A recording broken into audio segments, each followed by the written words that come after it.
Pessoal, eu não sei se eu passei a parte de quantização para vocês no PDF dos slides que eu enviei antes. Por acaso alguém está com eles aí? Eu posso ver aqui, professor.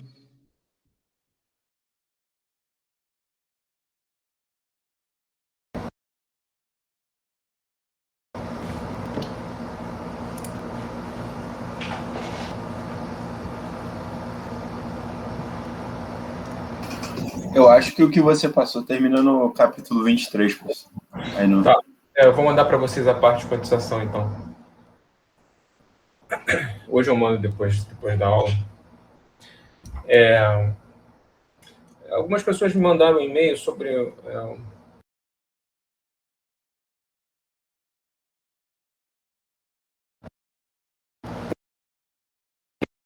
um problema nele, né? Ele tem um caminho de fluxo que é um caminho de retorno que não tem nenhum atraso. Então isso poderia te dar no final das contas, um sistema não causal. Eu não tenho certeza exatamente como que o problema foi elaborado, mas ou tem um atraso ali naquele caminho de volta, ou então você tem um caminho para frente, de X para Y, e ele inverteu o caminho, na verdade, né, na hora de fazer o desenho. Então, qualquer um dos dois, quer dizer, serve, né? Dá para você utilizar como sendo o exercício. Então, não tem muito problema. Agora, se deixar como está, a coisa fica não causal, né? Aí tem que ver como é que fica. Mas era só isso, só. Imagino que não tenha mais nenhum outro problema. A lista ficou, então, para sexta-feira, se vocês puderem, né?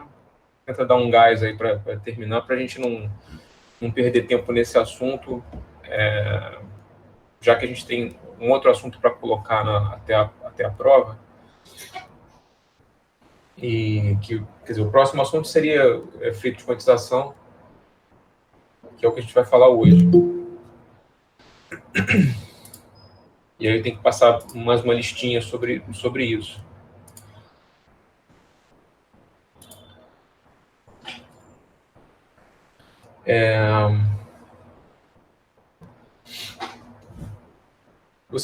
Quer dizer, a gente já pode tentar marcar uma data para fazer uma provinha. Eu preciso de mais 2 aulas para terminar esse assunto de quantização. Eu acho que eu não vou precisar mais do que isso. Eu acho que 2 aulas é o suficiente. Então, quer dizer, a partir de semana que vem já daria para a gente fazer qualquer avaliação. Mas aí eu vou pedir, de repente, para vocês, já que vocês têm um grupo, né, para tentar ver qual é o melhor dia para todo mundo, né, fazer um tipo de votação. Eu não quero impor nenhum dia, né, então vocês podem tentar daqui a, não sei, 2 semanas, talvez, né, na hora que marcar a lista de exercícios, já marca para o dia da prova. De repente, para daqui a 2 semanas, dá para fazer a prova. Talvez na outra, sem ser a terça da semana que vem, na outra terça, né? É uma sugestão. Aí vocês podem tentar dar uma discutida e me dar um feedback em relação a isso.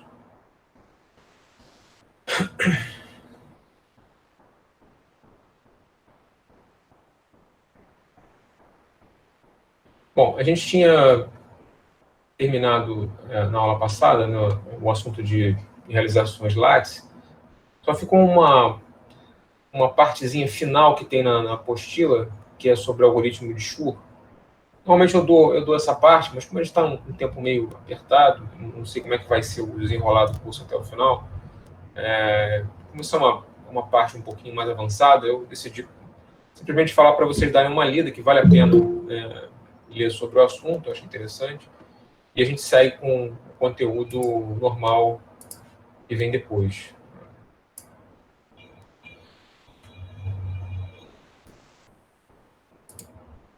Tá, então a gente vai falar de efeito de quantização agora, que é uma parte importante, né,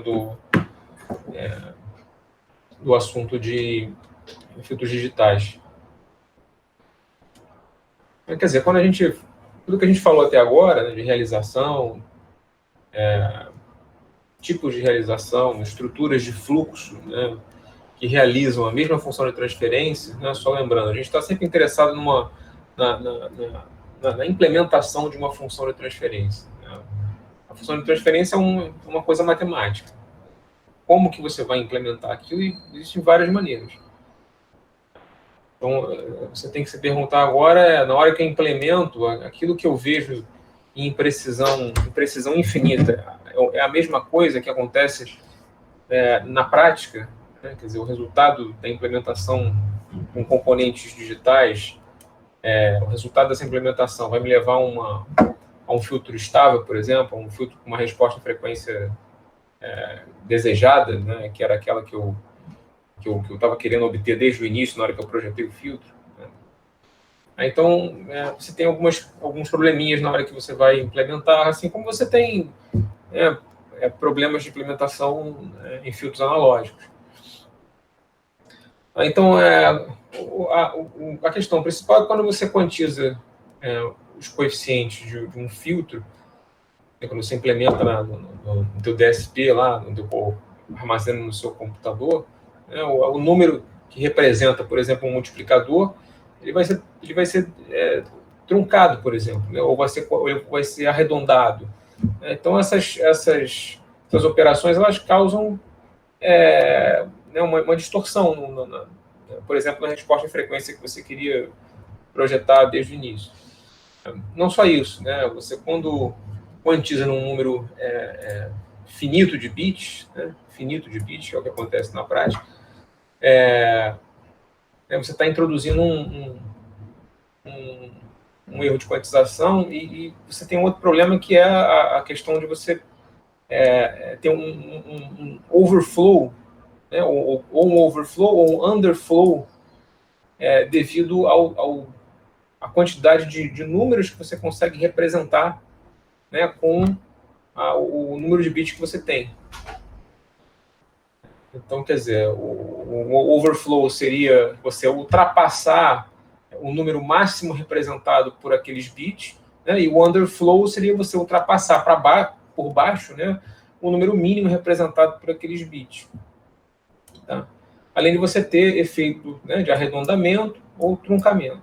Tá? Então, isso aí te causa, na prática, né, coisas que você não vê quando a gente aprende esses assuntos, né,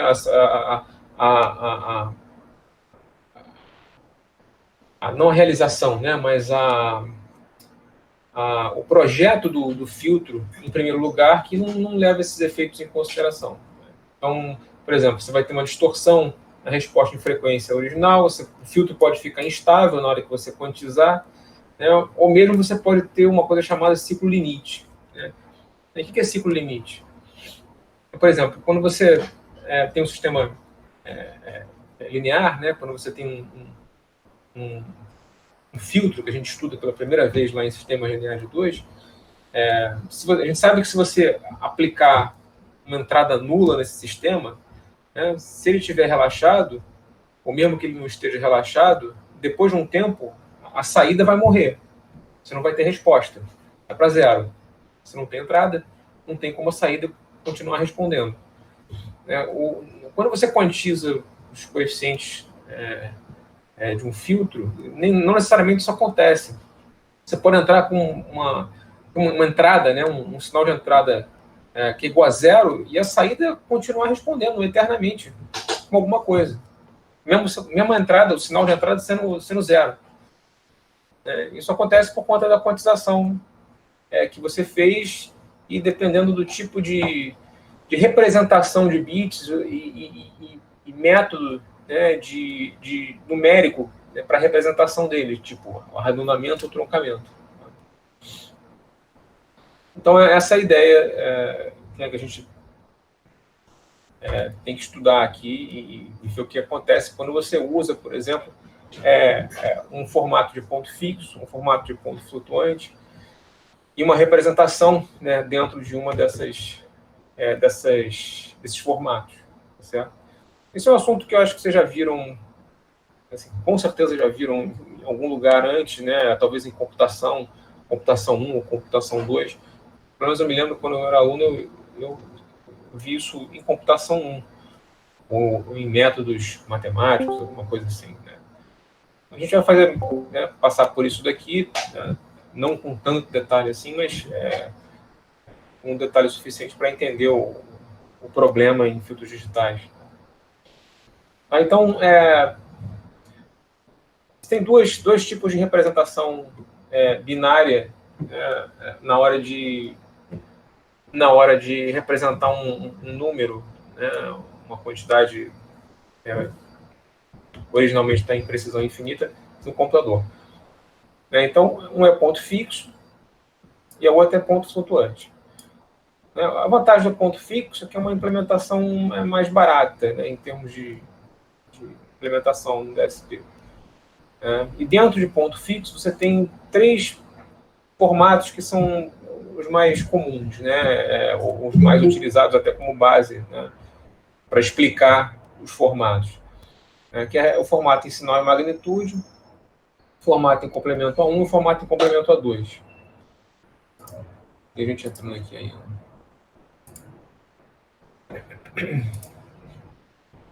Tá, quer dizer, a gente vai falar mais de ponto flutuante, de ponto fixo, né, e ponto flutuante a gente vai só mencionar no final. Tá? A vantagem do ponto flutuante é que ele tem uma faixa dinâmica maior. O que é a faixa dinâmica? É a quantidade de números que você consegue representar naquela forma, né, naquele formato. Então, a faixa de valores reais, né, que pode ser representada pelo número de bits disponível. Certo? Tudo bem, isso aí, acho que vocês já viram isso em algum lugar antes, né? Talvez em algum curso. Bom, o que é a representação em ponto fixo, né?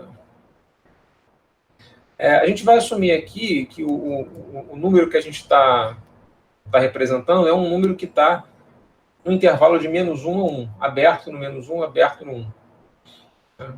Por quê? Porque, na verdade, se não tiver, você sempre pode fazer um escalamento, né? E a maneira de fazer esse escalamento é algo que a gente vai falar um pouco mais adiante. Então, você não precisa agora assumir que o número é qualquer coisa, você pode simplesmente assumir que ele está limitado no intervalo de -1 a 1. Uma representação de x em b mais 1 bit, porque b mais 1, né? Porque você vai ter b bits, né? De b1 até bbzão, né? Para representar a magnitude, né? E você vai ter um bitzinho, o b0, para representar o sinal daquele número. Então, b1 você chama de MSB,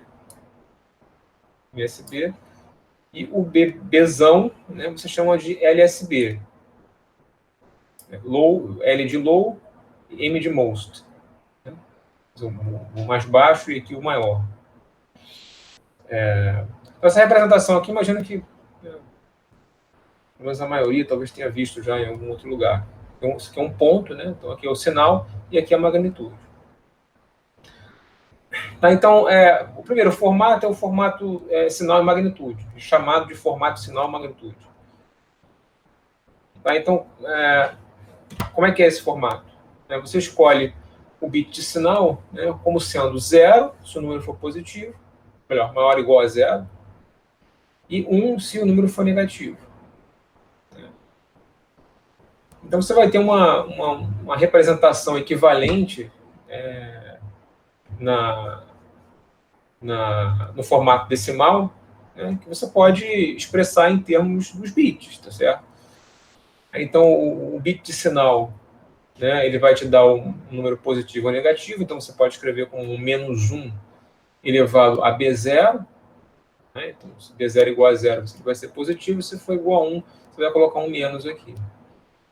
E o resto dos bits você pode utilizar para representar a magnitude daquele cara, daquele número, como um somatório. Né? somatório de bm2 elevado a menos n. Então, por exemplo, uma representação de sinal em magnitude, em sinal em magnitude, de 3 bits. Então, você, por exemplo, tem um número que é igual a menos 0,625. O número está escolhido, obviamente, no intervalo de menos 1 a 1, né, como a gente tinha falado antes. Então, todos os exemplos aqui, eles são escolhidos dessa forma. E a maioria dos exemplos que vão aparecer mais adiante, eles são limitados a 3 bits só para exemplificação, tá certo? Só para ilustração.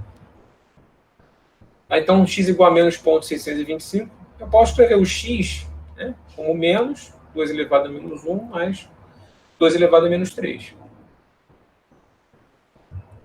0,5 mais 0,125. Tá? E aí, se eu utilizar essa representação aqui, se eu olhar para os coeficientes das potências de 2, eu encontro a representação binária. Tá? Então, o sinal indica o negativo, 1, 0, 1. Certo? Tá, então, nesse caso aqui, nota que não teve nenhuma perda de informação. Quer dizer, o número 0,625, ele é exatamente representado por esse formato. Né? Você não tem, você passou do número que você queria, né, que está em precisão infinita, para a representação binária, sem nenhuma perda de informação. Não.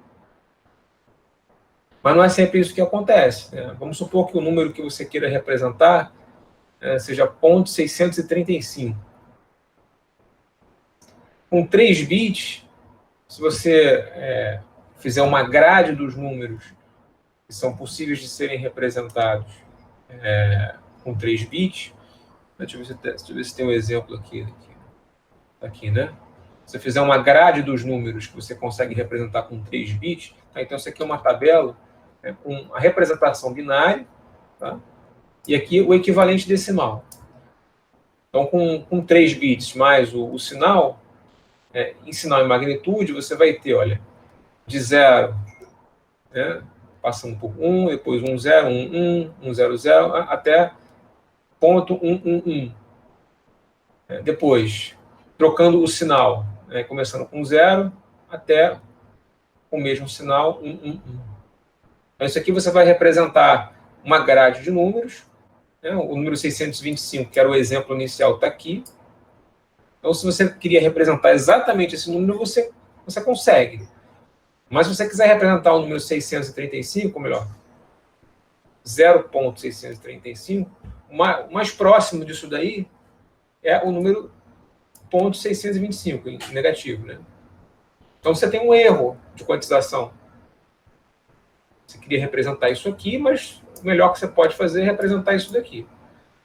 É um erro de quantização, a gente vai sempre escrever, se eu não me engano, no livro, ele escreve o erro de quantização como o valor quantizado menos o valor real.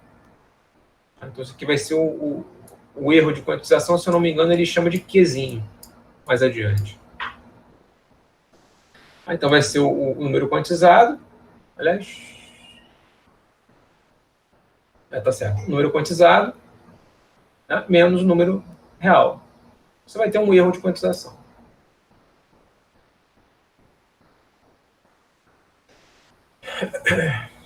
Algumas notações aqui, né? De acordo com uma representação genérica de b-bit, você vai ter um valor máximo, né, e um valor mínimo para aquela representação. Lembrando sempre que esses números estão entre menos 1 e 1 no caso do sinal em magnitude. Tá? Então, o valor máximo vai ser quando todos os coeficientes da representação forem iguais a 1, tá certo? Então, seria somatório de 1 até b, né, que são a quantidade de bits da magnitude, com coeficientes todos iguais a 1, né, como se eu tivesse um umzinho multiplicando aqui, né, 2 elevado a menos n. Isso aqui vai ser igual a 1 menos delta, onde delta é o que a gente chama de resolução daquela representação. Então, seria o 1 menos delta, seria o valor máximo que eu vou obter antes, né, do valor 1, que é o limite dessa representação. E o valor mínimo, né, o valor mínimo seria o negativo disso daqui. Então, seria menos 1 mais delta. Então, a resolução seria 1, né, seria o intervalo de magnitude, sobre 2 sobre B, né, que seria a quantidade de números que você vai ter dentro daquela faixa de 0 até 1. Então, isso aqui te define a resolução da sua representação. Quer dizer, o conceito de resolução é sempre aquele mesmo, né? É uma faixa sobre a quantidade de coisas que você consegue colocar ali, como se tivesse, por exemplo, a resolução da DFT. Né? Seria o quê? Seria um intervalo espectral, né, sobre a quantidade de pontos que você tem, que você toma dentro daquele intervalo espectral. Então, a resolução seria essa divisão. Distância entre 2 pontos de uma DFT, por exemplo. Né? Então, da mesma forma, você tem uma resolução binária. Então, a faixa dinâmica é simplesmente a diferença entre o valor máximo, né, e o valor mínimo. Né? Então, a diferença entre o valor máximo e o valor mínimo, que é 2 vezes, né, 1 menos delta. Então, seria a faixa dinâmica da sua representação. Tá? Tudo bem, pessoal? O segundo formato é o formato de complemento a 1. Como é que é o formato de complemento a 1? Bom, a parte positiva, né, do formato de complemento a 1, ela vai ter a mesma representação do sinal em magnitude, daquela que a gente utilizou para sinal em magnitude. E a parte negativa, né? A parte negativa você consegue ela calculando o complemento em bits do valor absoluto. Então, por exemplo, de novo, partindo do número 0.625 negativo. A representação do sinal em magnitude que a gente tinha para ele, qual era? Voltando aqui, né? 0.625. 1.101. Né? Então, a representação da magnitude de x seria simplesmente você trocar de 1 para 0. Então, a representação da magnitude de x, ou a magnitude de x, é só você trocar o valor de 1 para 0. Então, qual é a representação em complemento a 1? Você pega essa representação aqui e troca a polaridade dos bits. Então, ele coloca uma barrinha para dizer que ele está invertendo a polaridade dos bits. Então, isso aqui vai ser igual a 1, 0, 1, 0. Então, isso aqui vai ser a representação para o número menos 0.625 em complemento a 1.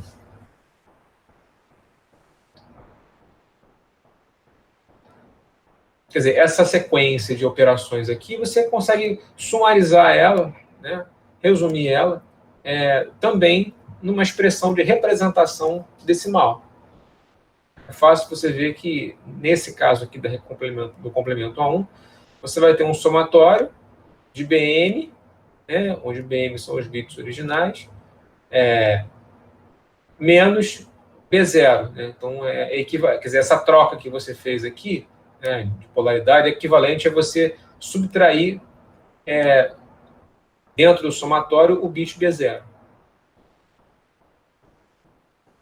Então, depois se quiser, pode fazer um exemplinho, né, só para verificar isso aqui.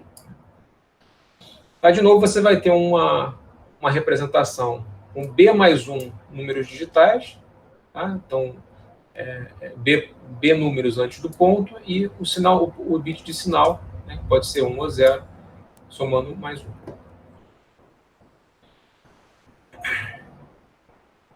Tá, então, além disso, você pode ter 2 representações, só lembrando, né, que você pode ter 2 representações para o 0, tá certo?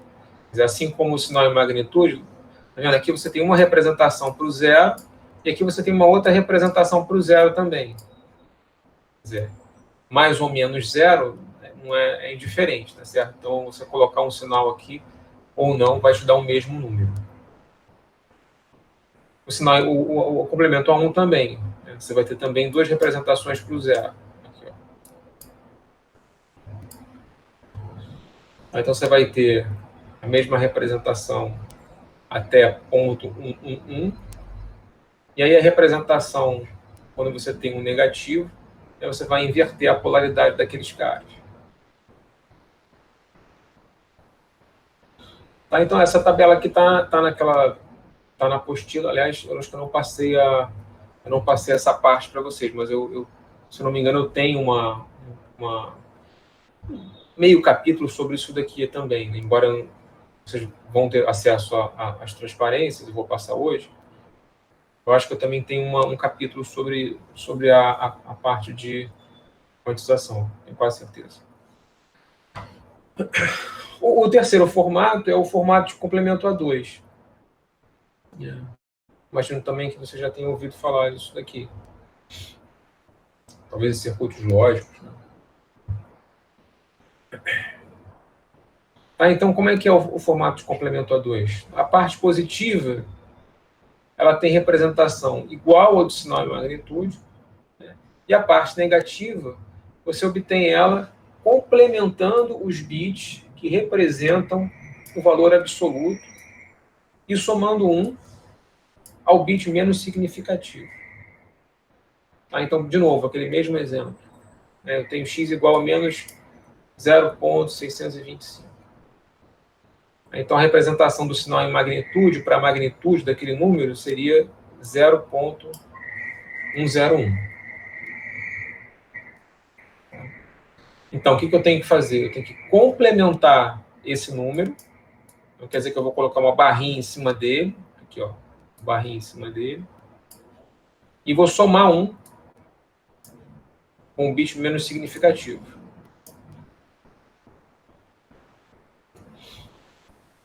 Tá? Isso aqui vai me dar 1.011. A adição, como vocês já sabem fazer, de números binários. Que vai me dar menos 0.625, né? Que é o número que eu comecei. Tá? Então, essa seria a representação em complemento A2.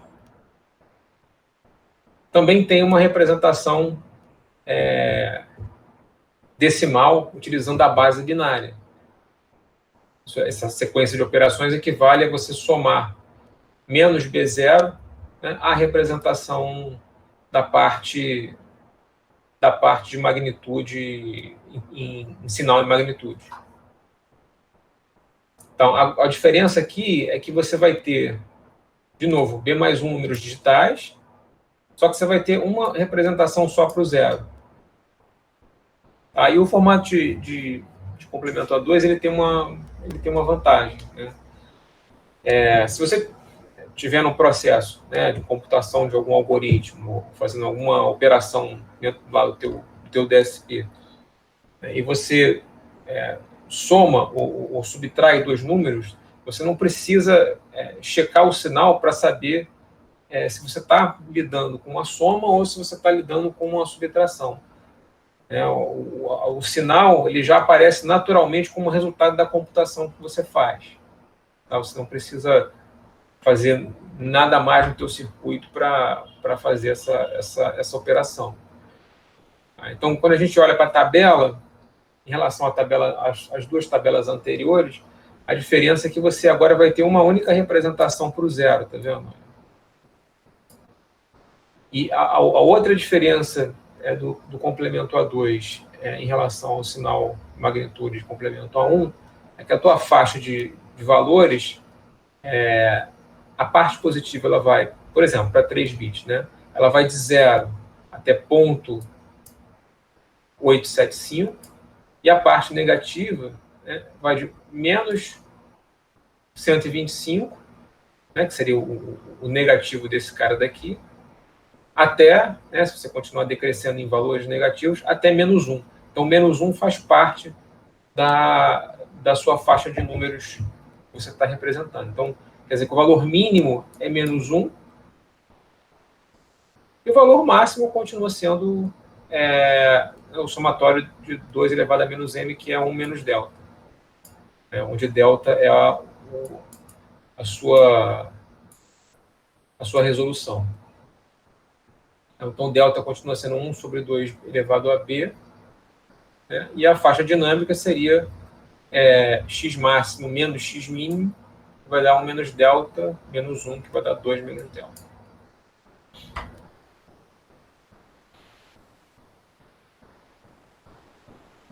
Então, por exemplo, você tem dois números, 0,625 e menos 0,125. A representação do 625 eu já tinha visto antes, né? Sem o sinal negativo, 0,101 e menos 0,125, que o menos indicado aqui pelo 1, e 125 pelo resto. Então está aqui, ó, esse número aqui.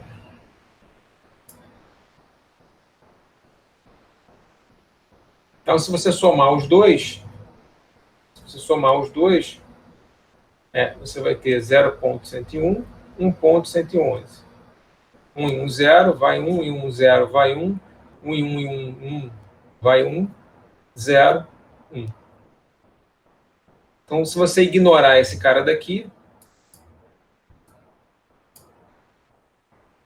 você vai ter Q de x1 mais Q de x2, quer dizer, os dois números quantizados, igual a 0,1.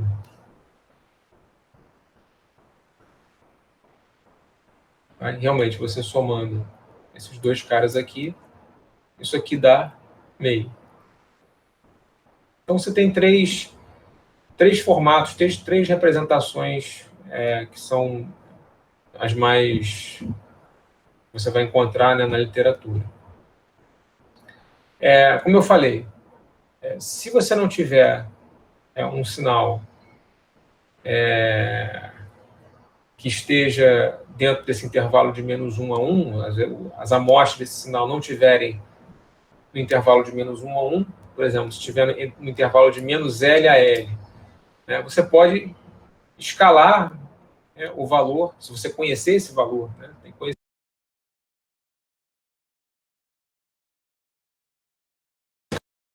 Escalar de L, você vai ter uma representação entre menos 1 e 1. Certo? Então, uma vez que você escalou, você pode, né, escolher a aritmética que você quiser para representar, ou em complemento.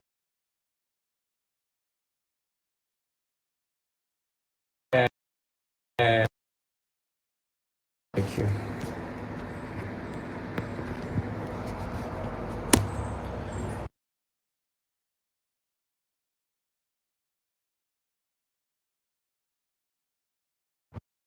Ligação aqui, ou vocês ainda estão vendo a transparência? Eu tô vendo o áudio que tá meio ruim, professor. Porque ele telefonou aqui e deu uma cortada. Acho que agora voltou. Agora voltou. Já. Ou não, né? Ou não. A pessoa que está me ligando aqui, o que acontece? Eu não tenho webcam, né? Então eu uso meu telefone como webcam, embora não esteja nem usando a webcam agora.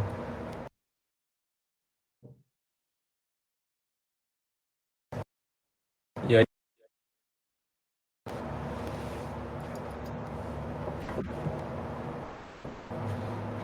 só um momentinho.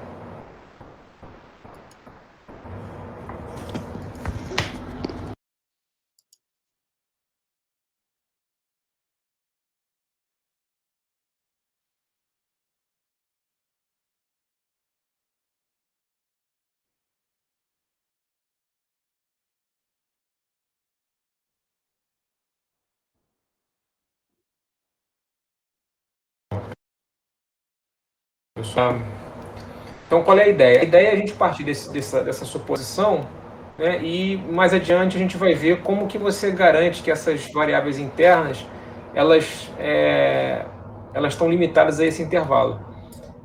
Isso é uma coisa que é importante, né?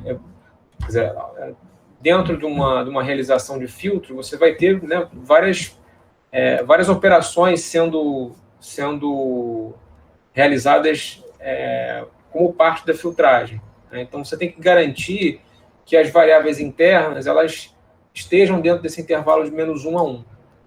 E existe uma maneira ótima de se fazer esse escalamento, tá certo? Principalmente quando você tem quantização. Mas isso a gente vai falar um pouquinho mais adiante. Tá, então, resumindo, é isso que a gente falou aqui, né? Ou você tem uma representação em sinal e magnitude, ou você tem uma representação em complemento a 1, ou você tem uma representação em complemento a 2. Aliás, acho que tem alguma coisa errada aqui. No complemento a 2, eu acho que estava faltando acho que faltou esse "-m" aqui na outra transparência. Deixa eu ver aqui. Não, complemento a 2. Não, faltou aqui faltou um M aqui em cima, né? Desculpa, ó. Aliás, um B, desculpa. Aqui, ó, tá vendo? Faltou um B aqui. Mas depois eu corrijo isso e mando para vocês. Quer dizer, no documento, o texto maior já deve estar certinho.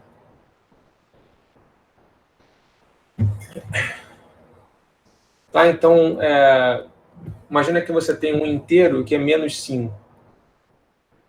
-5. Se eu quiser representar isso em 3 bits, eu posso representar dessa forma.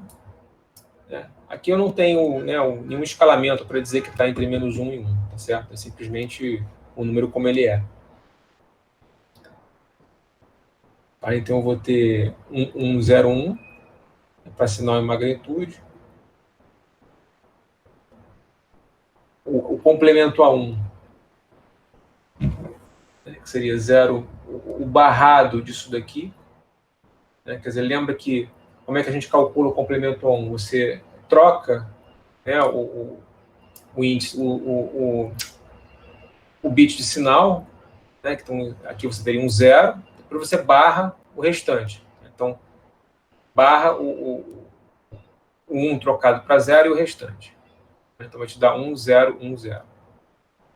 Ou, o complemento a 2, você toma já essa parte barrada e só soma o bit menos significativo à parte barrada. Aí vai te dar a representação em complemento a 2. Ainda tem gente entrando aqui.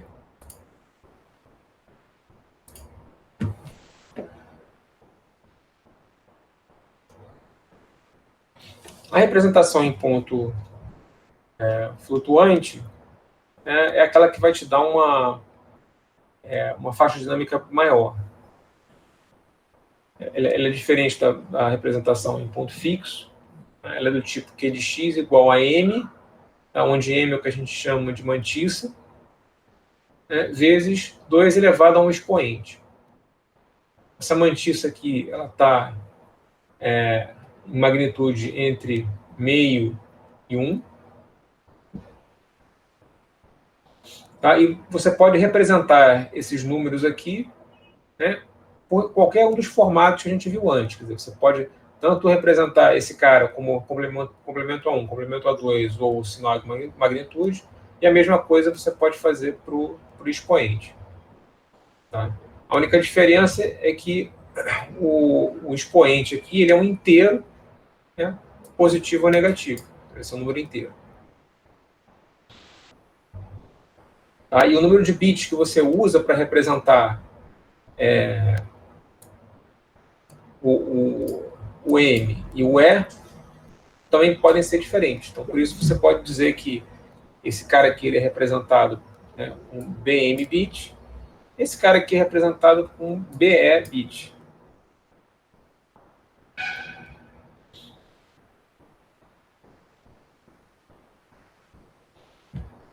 Por exemplo, representação em ponto flutuante.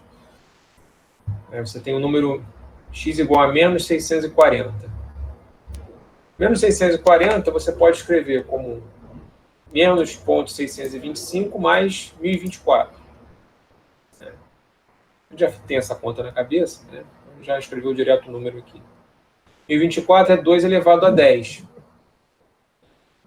Então, se você expressar a mantissa com 3 bits, a mantissa com 3 bits, e o expoente 4 bits, tá? Se você representar os dois em sinal e magnitude, né, você vai poder escrever o x como, né, 1,101, né, que seria a representação de 0,625 em negativo, tinha visto antes, vezes 2 elevado à representação binária do número 10. Certo? É 2, e aqui 2 é o cubo, tá certo?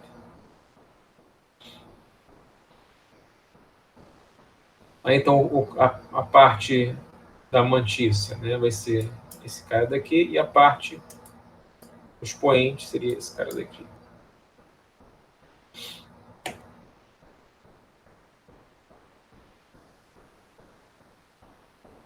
Um exemplo, né?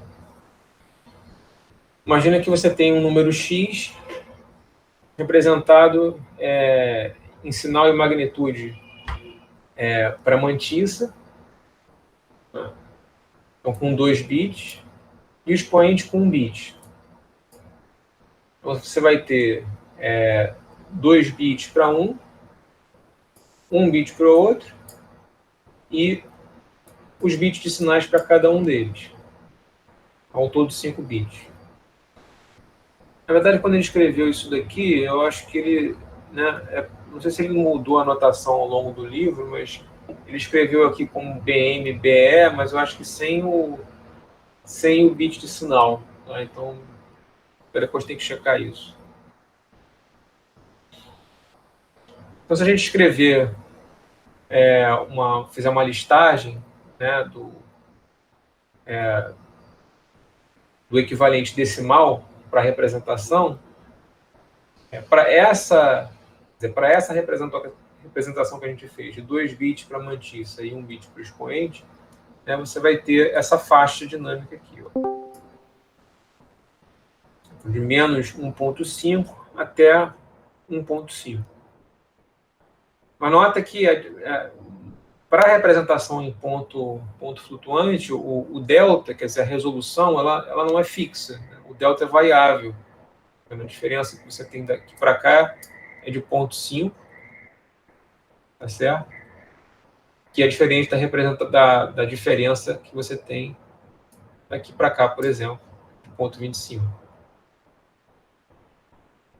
Então, você tem, para a representação em ponto flutuante, isso é variável. Então, como é que seria a faixa dinâmica em ponto flutuante? Supondo que você tem BM bits para mantisse e BE bits para o expoente, você vai ter um total, né, de 2 BM bits, aí seria uma combinação, tá certo?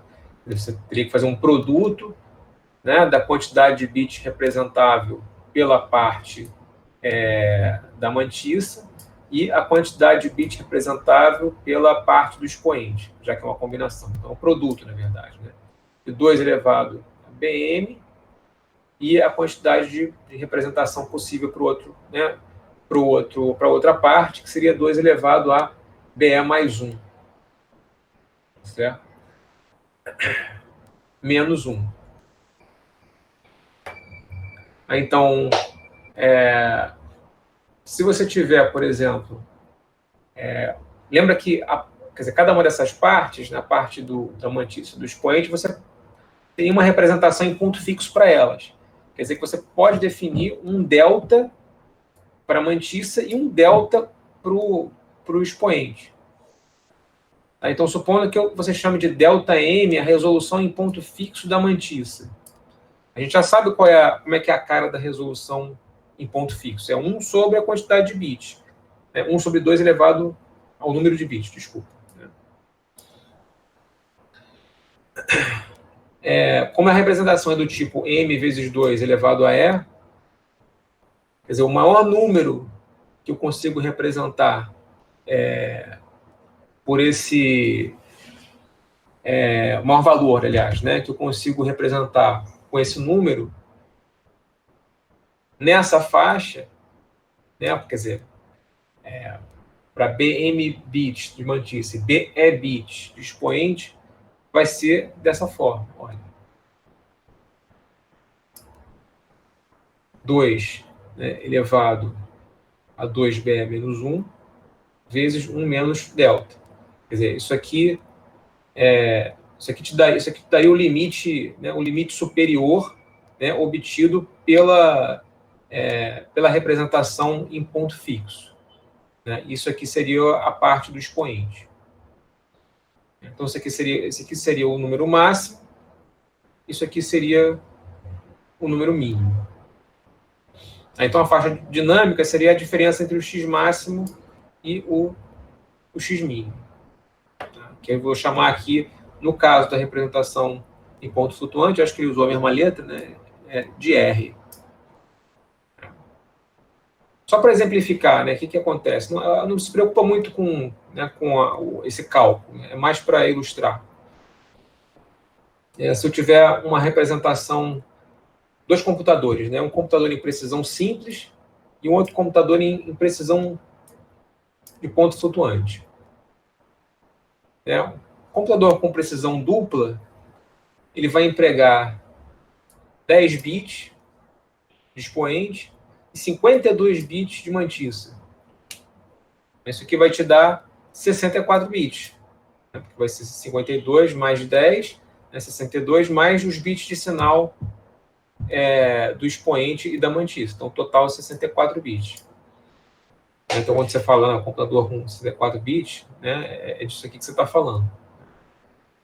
Se você calcular a faixa dinâmica disso daqui, de acordo com a representação, você vai encontrar uma faixa dinâmica da ordem, né, de menos 2 elevado a 2 elevado a 10 a 2 elevado a 2 elevado a 10. Isso aqui, se você fizer uma continha, dá para mostrar que isso aqui é aproximadamente o valor máximo aqui, 10 elevado a 308. Quer dizer, é absurda, né, a faixa dinâmica do computador. Enquanto que um computador em precisão simples, né, que empregaria 7 bits de expoente e 23 bits de mantiça, isso aqui daria 32 bits, então aquele 32 que a gente está acostumado a ouvir, né, corresponde a isso daqui, daria um total, né, uma faixa dinâmica de menos 10 a 38 a 10 a 38. Isso aqui é fácil de você observar, se você faz uma simulaçãozinha no MATLAB. Eu não tenho certeza se alguém já teve a oportunidade de fazer isso. Se você fizer alguma simulação de MATLAB que você tem que plotar um erro, né, um sinal de erro entre um valor ótimo e um valor calculado, né, você, na hora que plotar o resultado da simulação, você vai ver essa diferença de erro tendendo para esse valor aqui. Ó. Quer dizer, a ordem do erro tendendo para alguma coisa desse valor aqui. Mas aí tem que ter a oportunidade de fazer uma simulaçãozinha para ver isso.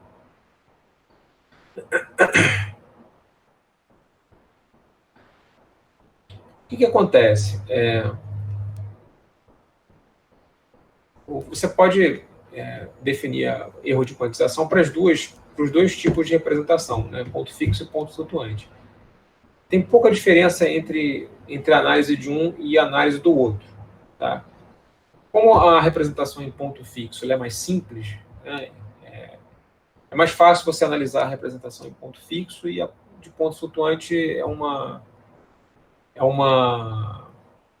é só uma extensão. Tá? Então, ele considera a aritmética de ponto fixo daqui por diante, tá? E pela simplicidade e pelo uso que em aplicações práticas que é muito grande. E aí você tem fontes de erro na hora de na hora de implementar um filtro, né, ou os coeficientes do filtro, ou o próprio sinal que entra no filtro. Então, você pode ter erro de arredondamento, você pode ter erro de truncamento, né, ou você pode ter erro na hora que você faz uma soma, né, ou uma subtração ou uma multiplicação. Você pode passar da precisão que aquele tamanho de palavra te dá. Né, ou você pode ter um overflow ou um underflow. Né. Então, é esse tipo de coisa que a gente normalmente analisa, né, e como que esse erro na quantização influencia no projeto do filtro.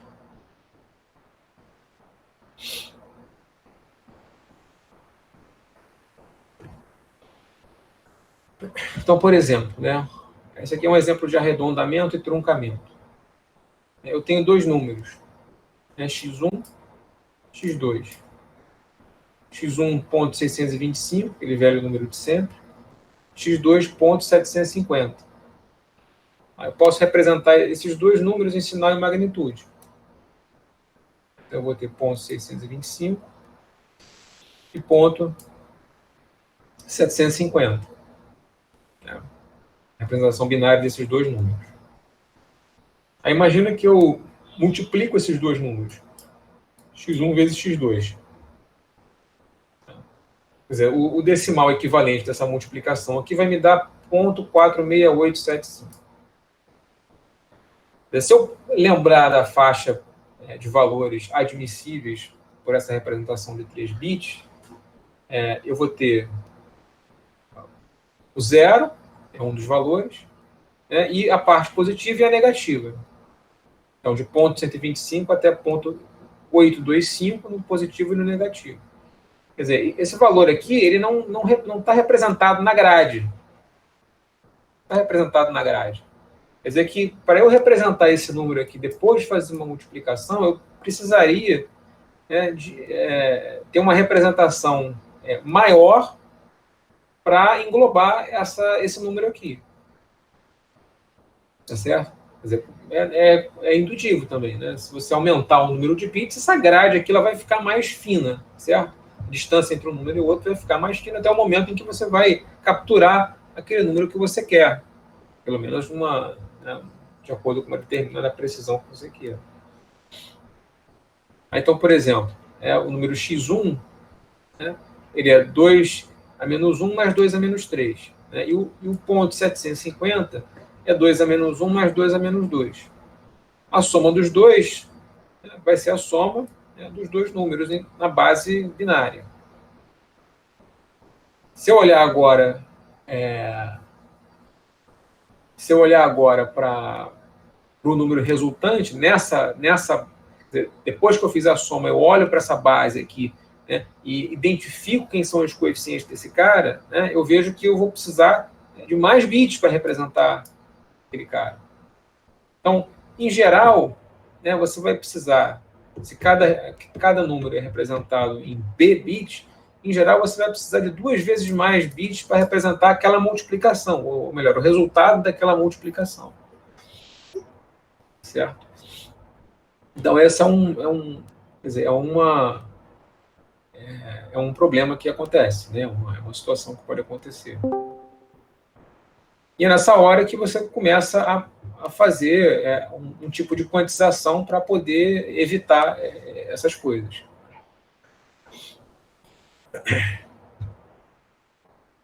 Então, imagine que você tenha um número quantizado em 5 bits.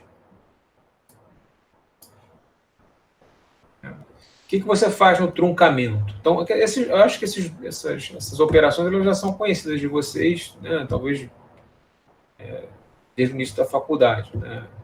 O que é truncamento, o que é arredondamento, eu acho que isso está mais ou menos assim, na cabeça de cada um. De qualquer forma, vamos passar pelos conceitos aqui. O que é o truncamento? Truncar é você mapear o x num valor menor, o mais próximo possível da precisão que foi estabelecida pelo formato que você adotou. Né? Então, você tem os pontos ali que representam a grade, né? Você tem um ponto x aqui, né? O truncamento vai pegar esse valor aqui e vai, pumba, mapear no ponto mais próximo, menor daquele cara, menor do que aquele cara. Então, para a grade que a gente tinha antes, né, no caso de 3 bits, eu vou ter o valor quantizado disso daqui, igual a 0,011, que dá 0,375 em decimal. Então, eu teria um número aqui, né, no caso positivo, eu estaria mapeando esse valor no valor 0,375. Eu posso ter um truncamento por magnitude também. Nota que o truncamento normal, ele te mapeia no número menor, né, dentro daquela precisão, mais próximo dentro daquela precisão. O por magnitude, o nome já diz, né? Você vai mapear o valor quantizado, né, no valor absoluto, né, que é menor do que o valor absoluto de x. Então, se você está no positivo, né, você vai mapear o x daqui para cá, né, supondo que você esteja aqui no negativo, na parte negativa, você vai mapear o x de um ponto daqui para cá. Então, seria o truncamento por magnitude. Como nesse caso aqui o número é positivo, o valor vai dar a mesma coisa do que o truncamento normal. Então, 0,375. No caso do arredondamento, o que você faz é mapear o valor, né, o valor original, no valor quantizado mais próximo de x. Então, aí você pode ir tanto para a direita ou para a esquerda na sua grade de pontos. Né? Você tem uma grade de pontos ali. Se você estiver aqui, né, você vai para cá, na quantização. Se você estiver aqui, você vem para cá, na quantização. Se você estiver exatamente no meio, aí a convenção é você mapear para a direita. Então, você mapeia para cima.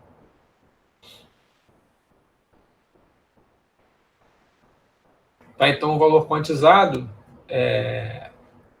para esse número aqui, na verdade, né, seria o 0,5. Né? Então, eu estou aqui, né, mais ou menos aqui no meio, vou mapear esse número aqui em 0,5. Né? São os 3 tipos de mapeamento de quantização que você pode fazer. Obviamente, na hora que você quantizou, você está incorrendo em erro. Né? Você está criando um erro de quantização.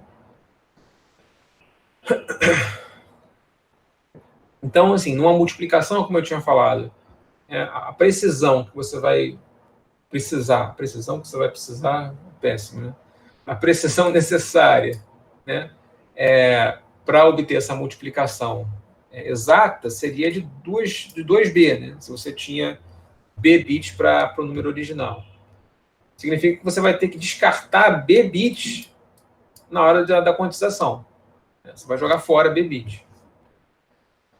Mas independente do esquema de quantização que você faz, ou seja, se é arredondamento, se é truncamento ou truncamento em magnitude, você pode definir um sinal de erro.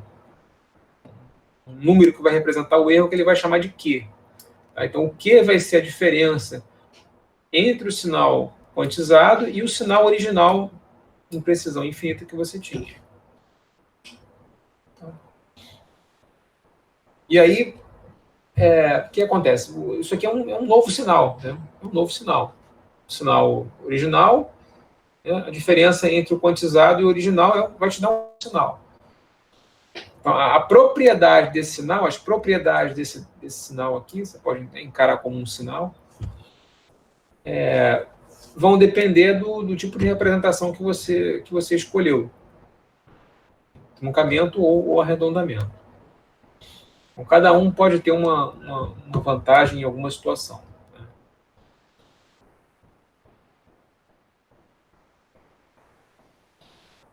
Tá, então, de acordo com essa definição aqui, olha, de erro, a gente já consegue dizer qual é o valor máximo e o valor mínimo, né, de erro que a gente vai obter em cada uma dessas representações. Em cada um desses mapeamentos. Então, a gente sabe que a resolução é 1 sobre 2b.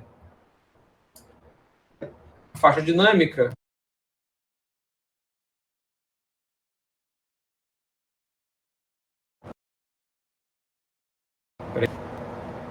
toda vez que alguém me liga, acho que cai o meu som.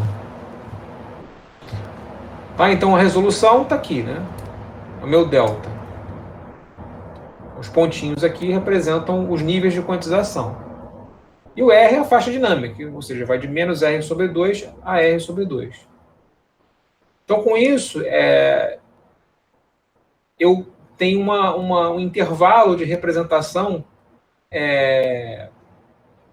um intervalo de valores para o meu sinal de erro. O meu erro ele pode variar de menos delta sobre 2, né, a delta sobre 2. Quer dizer, eu posso estar errando, no pior caso, daqui para cá. Se eu estiver próximo do número que eu estou, né, do número original, se a quantização é próxima do número original, né, eu vou ter um Q bem pequeno. No pior caso, eu vou ter Q igual a delta sobre 2, ou para o negativo, eu vou ter Q igual a menos delta sobre 2. Tá certo? Então, a gente consegue, através da resolução, te dizer qual o intervalo de variação, de erro que você pode ter.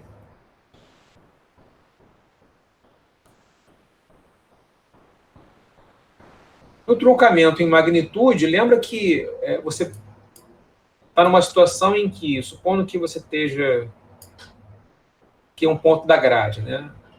Que está o próximo ponto da grade. Então, o seu Q, ele pode estar o Q. Supondo que você esteja com um número real, né, o teu número original, bem próximo aqui da grade, mas não está exatamente na grade. Então, o número está bem aqui coladinho. Né? Como você está fazendo um truncamento em magnitude, como é que é o truncamento em magnitude? Você trunca para baixo, né? Você quantiza para baixo. Então, você vai ter que estar errando de uma distância de delta, na hora que você estiver muito próximo desse cara daqui. Tá certo? Então, quer dizer que o seu delta, no caso desse valor ser positivo, ele vai ser tal que o teu erro vai ser igual a delta. Ou se você estiver na região negativa da sua grade, então, por exemplo, você tem aqui a região negativa, que está a 2 pontos da grade, supondo que você esteja aqui, na hora que você fizer um truncamento em magnitude, você vai pegar esse cara daqui e mapear nesse ponto. Quer dizer que você vai ter quase o valor de delta para caminhar aqui. Quer dizer que o erro que você vai estar cometendo aqui vai ser igual a delta, dependendo desse ponto, está no positivo ou está no negativo. Então, no final das contas, o teu Q pode variar de menos delta, né, até delta. Certo? Então, são duas faixas diferentes, dependendo do tipo de mapeamento que você faz. Quer dizer, quando você olha para isso daqui, a impressão que dá é que, bom, já que eu posso errar mais fazendo um truncamento em magnitude, né, por que eu não esqueço o truncamento em magnitude e eu faço sempre arredondamento, já que no arredondamento a diferença, né, a faixa de erro vai de menos delta sobre 2 a delta sobre 2, é uma faixa de erro menor. A questão é que, na hora que a gente for fazer a eliminação de alguns tipos de erro de quantização, como, por exemplo, os chamados ciclos limite, você fazer um truncamento é melhor do que você fazer um arredondamento. Então, é nesse momento que o tipo de realização combinado com o tipo de quantização que você faz pode te resultar numa estrutura livre de problemas desse tipo. Então, por exemplo, aquelas estruturas que a gente viu na aula passada, de lattice normalizada, quando você combina as estruturas lattice normalizada, quando você quantiza os coeficientes da estrutura lattice normalizada com o truncamento em magnitude, você elimina esses ciclos limites que podem aparecer no teu filtro quando você não tem sinal de entrada. Quer dizer, que é aquela ideia de você não ter sinal na entrada e o teu filtro está respondendo. Então, isso dá para mostrar por que acontece. A gente vai falar disso mais adiante. Não sei se na aula que vem, imagino que na aula que vem. Então, isso aqui seria o truncamento em magnitude. No truncamento comum, seria simplesmente, né, você mapear um ponto no valor menor. Né? Então, o teu erro, né, ele vai de 0 até menos delta. Né? Ou seja, você pode estar aqui, cara, aqui em cima, seria o erro igual a 0, ou você pode ir caminhando para cá, para cá, para cá. Então, quando você estiver aqui, o teu erro vai ser de menos delta. Isso vai ser em qualquer ponto, independente de você estar na parte negativa ou positiva da tua grade. Então, seria o truncamento comum. Então, o que ele vai, nas análises que ele vai falar adiante, mas depois disso, elas vão considerar que esse truncamento em magnitude é o que vai ser utilizado, tá certo? Mas você pode fazer uma análise considerando qualquer tipo de mapeamento. A outra coisa que pode acontecer é o overflow ou underflow. Então, o overflow ele vai acontecer sempre que você somar ou subtrair ou fizer qualquer operação entre dois números, né, e o resultado dessa operação é maior do que a representação máxima em decimal que aquele teu esquema pode te dar.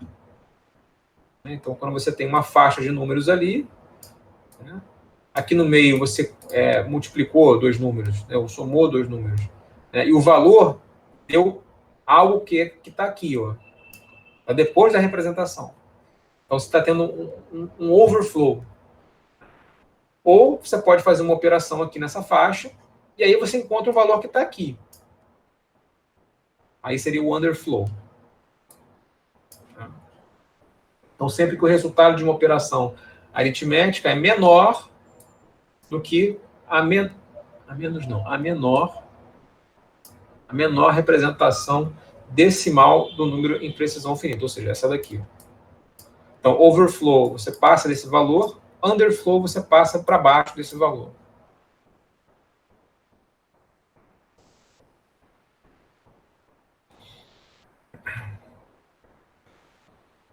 Então, imagina que você tem dois números, x1 e x2, representados em 3 bits, com sinal em magnitude.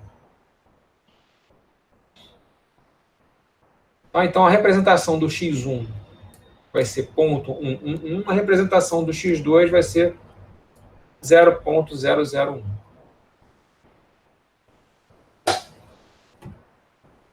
Imagina que lá no processamento do filtro, lá no meio do meu processo, eu somo x1 com x2. Se eu somar x1 com x2, a representação decimal disso daqui é 875 mais 125, e vai me dar 1. Só que, se você lembrar da grade, a grade de números da representação em sinal em magnitude com 3 bits, o valor máximo que você vê na grade é 0.875. Ou seja, 1 é maior do que 0.875. Então, como é que você faz para quantizar? Você cola no valor máximo. O valor máximo estava aqui, 0.875. Você obteve um número que está aqui, que vale 1. Então, você cola esse valor aqui, quantiza para esse valor. Da mesma forma, se você fizer uma operação né, onde você está somando esses dois números negativos. Né? Você vai obter o valor menos 1, só que o valor mínimo da minha representação é menos 0,875. Então, você, né, não vai poder usar menos 1, você vai colar, né, vai mapear o menos 1 em menos 0,875. É o que a gente chama de saturação.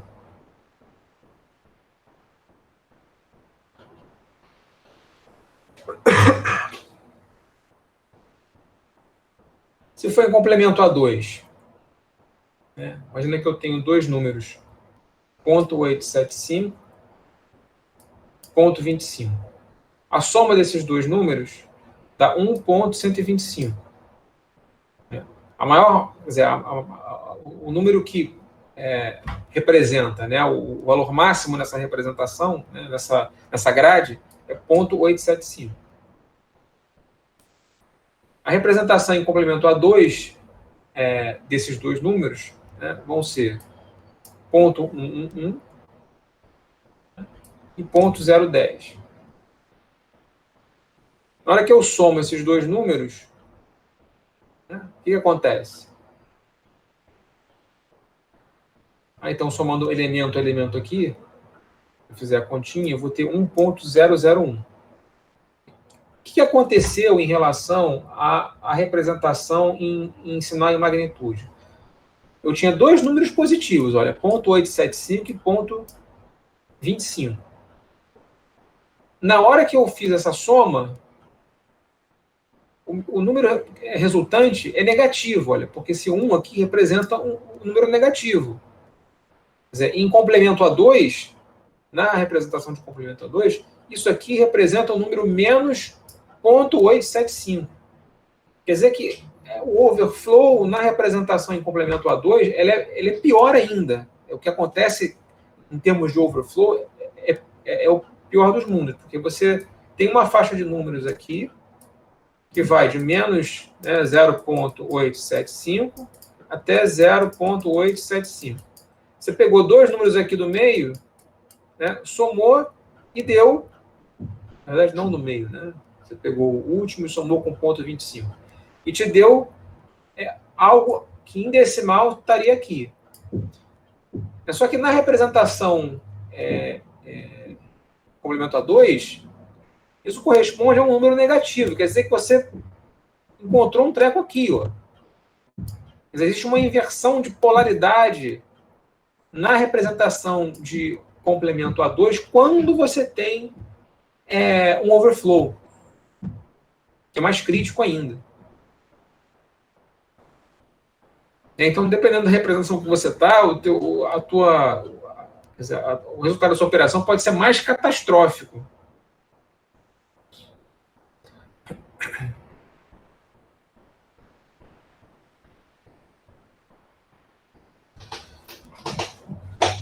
Bom, a gente está interessado, né, no final das contas, em analisar o efeito de quantização no projeto de filtros, por exemplo, né, ou no algoritmo. Eu falo filtro ou algoritmo de maneira similar, porque filtro é um algoritmo e você pode até ver um algoritmo como um filtro. Né? Então, e aí você tem, quer dizer, nessas implementações, você tem várias fontes, né, várias fontes de erro em precisão finita. Então, por exemplo, você tem os erros por arredondamento e truncamento, como a gente acabou de ver.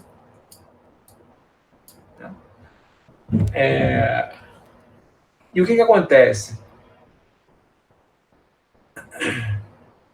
Quer dizer, quando você tem um truncamento ou um arredondamento nas operações que você está fazendo lá no meio do teu filtro, lembra que o teu filtro é uma realização, tá certo? Ele tem vários fluxos aqui, né? Indicando o caminho do sinal com multiplicadores. Então, o sinal está passando ali no meio da sua representação, da sua implementação. Aqui no caminho, você está, por exemplo, arredondando ou truncando operações. Então, essas operações elas vão ser propagadas para a saída. O efeito dessas operações vai ser propagado na saída. Por que eu digo que ele vai ser propagado na saída? Porque, como você está... A gente vai fazer isso, né? A gente vai modelar esse erro de quantização como uma variável aleatória sendo somada num ponto qualquer do seu circuito. É como se você tivesse uma fonte de ruído adicionada aqui num ponto do circuito, né? Um ruído totalmente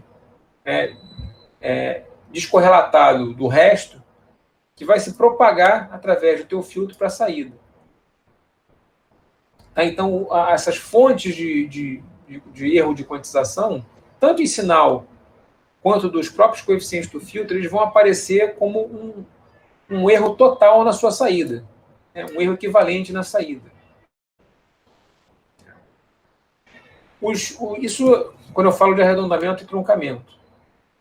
Se você tiver overflow ou underflow, por conta de saturação, você vai ter um erro nesses cálculos, né, que vão levar ao que eu tinha falado com vocês, né, que é o que a gente chama de ciclo limite, ou uma oscilação, uma persistência do sinal na saída. Mesmo quando você não tem excitação. Quer dizer, você pode ter uma entrada aqui que é igual a zero, né, no teu filtro, e ainda assim a tua saída vai responder assim.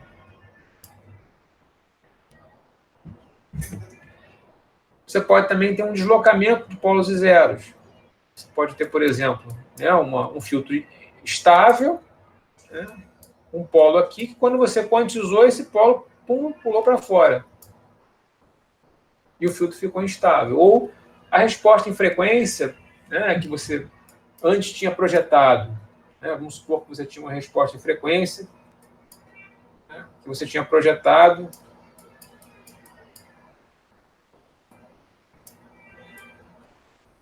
para ser igual a alguma coisa assim, para satisfazer um critério.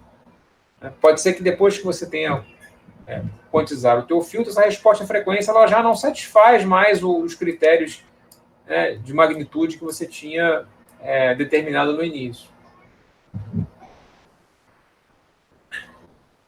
E você pode ter também erro de quantização por conta da quantização do sinal na entrada. Nota que quando você tem um sinal digital, ele passa por antes de virar digital, ele vai passar por um conversor analógico digital. Então, você, quando quantiza o sinal, transforma esse sinal em algo digital, você também vai ter um erro de quantização ali. Esse erro de quantização no sinal é como se fosse uma fonte de erro aplicado na entrada, uma fonte de ruído aplicado na entrada do teu sistema, junto ao teu sinal de entrada. Então, o que acontece é que essa fonte de erro, né, ela vai ser propagada através do filtro. Então, é nessa hora que o que vocês aprenderam lá em processamento de sinais estocásticos, lá em probabilidade de sinais estocásticos, vai ser um pouco útil. Porque vocês estudaram lá em probabilidade como que um sinal, um processo estocástico, por exemplo, atravessa um sistema linear. Quer dizer, por exemplo, qual é a potência de um sinal na saída de um sistema linear quando você tem um determinado sinal com uma determinada potência na entrada. Então, a gente estuda lá em probabilidade esse tipo de coisa. Então, é nessa hora que você vai utilizar aqueles conceitos que você viu lá em probabilidades. É como que um ruído, né, vai atravessar um filtro e deteriorar, por exemplo, a saída, a resposta em frequência, né, do teu sistema. Algo assim. Então, assim como você tem os problemas de sensibilidade em circuitos analógicos, você também tem problemas de sensibilidade em circuitos digitais, tá certo? Que tipo de sensibilidade? A sensibilidade em relação à quantização. Então, a maneira com a qual você combina as operações dentro do filtro vai fazer diferença, no final das contas. Então, ele tem um exemplo aqui que é só para ilustrar essa diferença, só para ilustrar como que diferentes maneiras de você fazer as operações quer dizer, com sinais quantizados muda a resposta. Né? Mas é só para isso que ele está querendo ilustrar. Tá, imagina que você tem um filtro FR, está relaxado. Então, a saída é a combinação, né, de dois coeficientes. Um coeficiente que vai pegar o sinal no instante n e outro coeficiente que vai pegar um sinal no instante n-1. Uma média móvel de dois coeficientes. Esses dois coeficientes eles são iguais, tá certo? Imagina que eu faço uma representação de 3 bits. Tem uma representação de 3 bits para o meu sinal. Então, é aquela mesma grade de sempre. Olha, o sinal ele vai variar de 0 a 0,825 no positivo e no negativo. Eu posso calcular essa saída de duas formas. Exatamente como está escrito aqui, ou, em outras palavras, eu vou pegar esse valor, vou multiplicar por 0,375, vou pegar esse valor, vou multiplicar por 0,375, e no final eu vou somar os dois valores e vou calcular a minha saída. Ou eu posso escrever essa equação de outro jeito. Eu posso escrever como 0,375 vezes, né, a soma dos sinais xn e xn-1. Dá no mesmo em termos analíticos, tá certo? Mas o que acontece na prática? Então, no primeiro caso, eu estou pegando esse sinal aqui, multiplicando por 0,375, esse aqui, passando por 0,375 e somando. Aqui não. Aqui eu estou somando os dois sinais nesse ramo, e no final eu estou multiplicando por um único coeficiente. Então, no primeiro caso, vamos supor que a entrada seja um degrau. Então, a minha entrada é um degrau.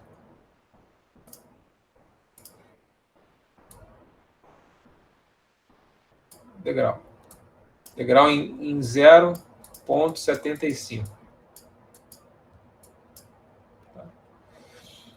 Então, no instante n igual a 0, né, eu vou ter como entrada o valor 0,75, que eu vou multiplicar por 0,375.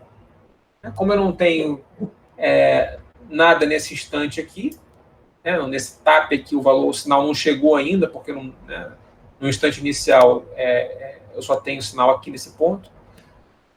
Então, eu vou ter como saída simplesmente o valor que vem daqui, que é o produto desses dois caras, que é 0,25. Quer dizer, é 0,28 em precisão infinita, e na hora que eu quantizo, né, para esse valor aqui, porque é o ponto mais próximo, eu vou ter 0,25. Depois, para n maior ou igual a 1, eu vou ter os dois ramos, tá certo? Eu vou ter um atraso no sinal aqui. Então, eu vou estar multiplicando 0,375 por 0,75. Né? Como o sinal para n maior ou igual a 1 é todo igual a 0,75, eu vou ter aqui 0,75 vezes 0,375. O que eu estou fazendo aqui? Eu estou multiplicando, o resultado eu estou truncando para 0,25. Estou fazendo a mesma coisa aqui. Estou multiplicando, o resultado eu estou truncando para 0,25. No final, eu somo os dois valores, que dá 0,5. Então, em precisão finita, esse é o valor da minha saída. Agora, vamos supor que eu faça por esse caminho aqui. Nesse caminho aqui, o sinal y0 vai ser a mesma coisa, 0,25. Para n maior ou igual a 1, eu vou estar somando os dois valores primeiro, e o resultado desse valor aqui, ele vai ter que ser saturado para o valor máximo, que é 0,875, porque eu vou ter feito um overflow aqui. Tá certo? E aí depois eu multiplico por 0,375, que vai me dar 0,3285. Isso aqui em precisão infinita. Na hora que eu na hora que eu quantizo, o valor mais próximo disso daqui é 0,375. Se eu calcular agora o meu filtro em precisão infinita, ou seja, sem fazer quantização, no instante y0 eu vou ter 0,28, no instante n maior ou igual a 1, o valor da minha saída é 0,56. Quer dizer, aqui a saída é a saída real, 0,375 é a saída quantizada para a segunda estrutura e 0,5 é a saída quantizada para a primeira estrutura. Quer dizer que a impressão que dá, na verdade, é que se eu fizer os atrasos, se eu atrasar os dois sinais com os multiplicadores sendo aplicados isoladamente, dá a impressão que o meu sinal é mais fiel ao original. Mas, na verdade, não é isso. Ele está fazendo esse exemplo só para ilustrar que existe uma diferença. Quer dizer, num caso, você está bem próximo do valor real, a sua saída, no outro caso, você está mais longe. Quer dizer, na verdade, você implementou uma estrutura mais simples que essa daqui, que só utiliza um único multiplicador, e com a estrutura mais simples, você teve um resultado pior. Mas ele não está querendo dizer que isso vai sempre acontecer. Na verdade, o seu primeiro objetivo no sistema digital é diminuir a complexidade. Então, na verdade, isso aqui é só uma coisa ilustrativa, para mostrar que, dependendo do tipo de operação, como que você faz as operações, você pode ter um resultado ou outro, em precisão finita. Obviamente, quando você aumenta o número de bits, mais próximo você está do caso real. E o que é o ciclo limite, que é o que a gente tinha falado anteriormente? Então, o ciclo limite ele vai aparecer em filtros IR. Tá? Então, em filtros IR estáveis, e eles vão poder gerar saídas que são persistentes mesmo quando a entrada é zero. Então, o nome disso é chamado ciclo limite em pequena escala. Tá? Então, em aplicações de áudio, você pode até ouvir esse ciclo limite, com um ruído, um zumbido. Então, uma coisa que você pode fazer para eliminar o ciclo limite é você aumentar a precisão de bits e usar truncamento por magnitude. Então, isso aí pode te ajudar a resolver o problema. Então, o que ele vai mostrar mais adiante é que se você combinar as redes lattice normalizadas, que são aquelas que a gente viu por último na aula passada, com truncamento em magnitude, você não tem ciclo limite em sistemas IR. Então, é mais uma prova de que faz muita diferença, a maneira como você implementa o seu filtro, o tipo de realização que você usa. Então, não é à toa que aquelas redes lattice elas são interessantes, elas são interessantes de você estudar e falar a respeito. Então, só para exemplificar o ciclo limite, imagina que você tem uma entrada para um sistema que é zero, o valor da entrada.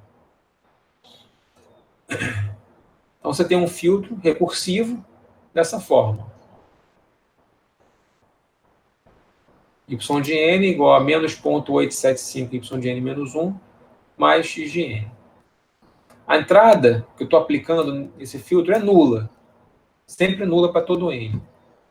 Imagina que no meu instante inicial, a saída do meu sistema vale 0,75.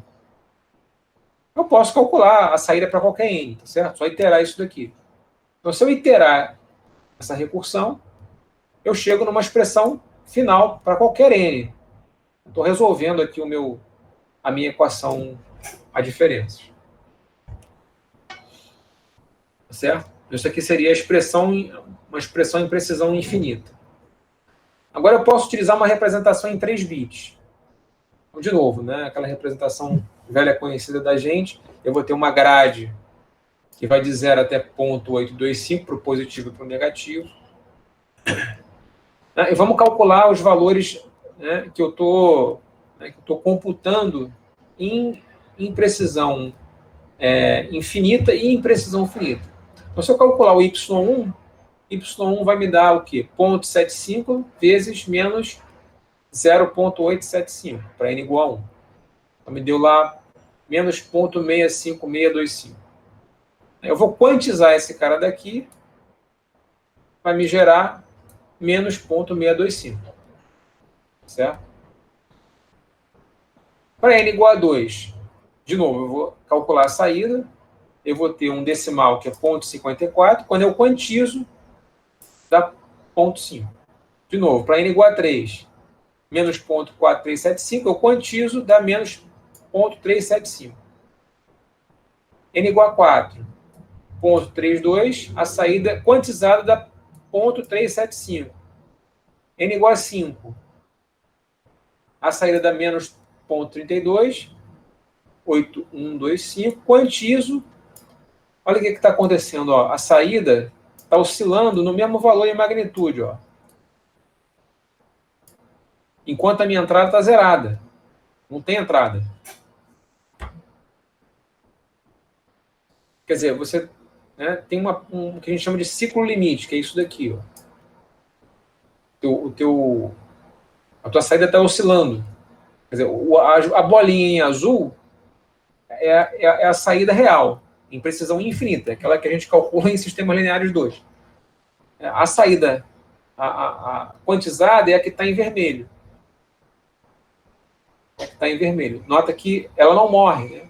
Ela chega aqui, ó, ela fica num ciclo que é chamado o ciclo limite, que é o limite para aquele valor independente da entrada.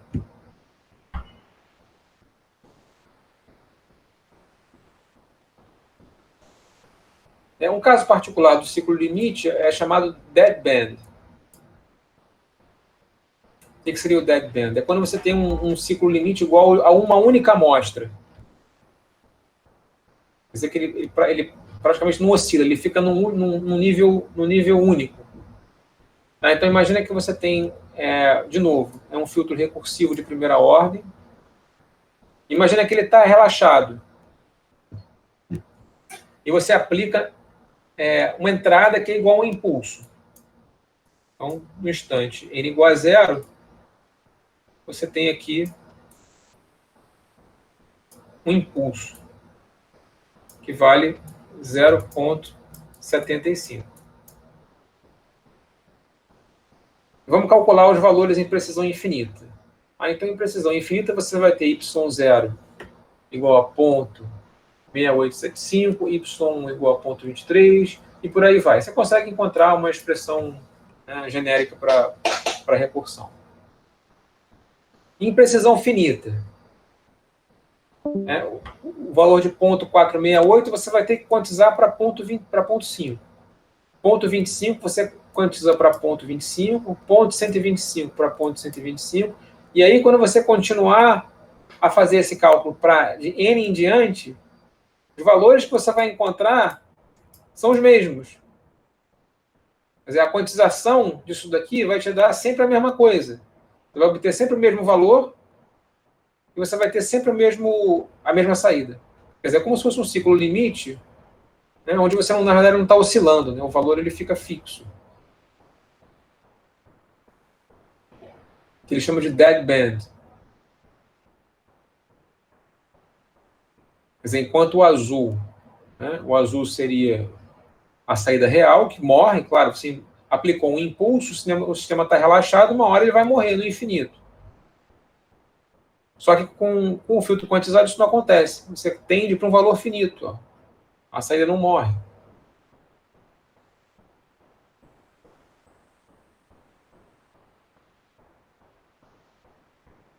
Então, só algumas observações em relação a isso.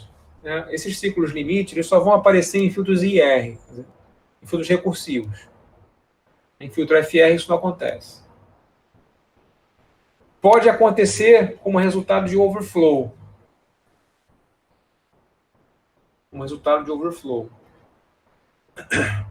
Lembra que eu falei com vocês, olha, se você implementar, tiver uma aritmética de complemento A2,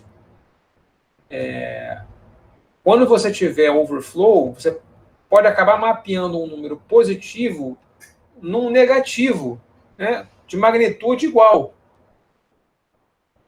Então, aquele efeito que a gente tinha falado antes, né, que eles chamam de wrap-around, né, ou seja, você está aqui, e aí pelo fato de você fez uma operação aqui no intervalo de números, essa operação te deu um número maior do que o limite, ou seja, você está em overflow, mas por conta da sua implementação em complemento a 2, isso aqui é mapeado num valor negativo.